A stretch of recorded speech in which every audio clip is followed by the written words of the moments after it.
আসসালামু আলাইকুম। আমি হাফিজুল রহমান আবারও আসলাম আপনাদের মাঝে।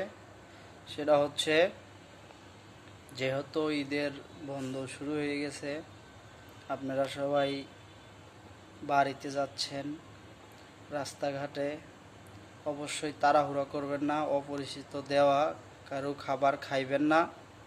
আর অবশ্যই আপনারা ধীরে সুস্থে যাওয়ার চেষ্টা করবেন, তাড়াহুড়া করে গাড়িতে ওঠার চেষ্টা করবেন না। একটি দুর্ঘটনা সারা জীবনের কান্না, এই বিষয়টা সবসময় মাথায় রাখবেন। আপনি একটা কথা মাথায় রাখবেন, আপনার একার উপর অনেকের নির্ভরশীল, আপনার ফ্যামিলির অনেকেই নির্ভরশীল। তাই আপনি খুব গুরুত্বপূর্ণ ইম্পর্টেন্ট একজন ব্যক্তি।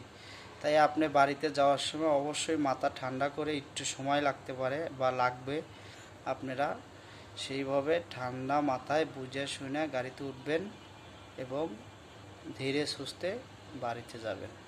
আশা করি সবাই বাড়িতে ভালো মতো পৌঁছাইবেন এবং সবাই আবার ছুটি কাটায় আবার যেন যার যার কর্মস্থলে যোগদান করতে পারে। আশা করি আপনারা সবাই বিষয়টা বুঝতে পেরেছেন।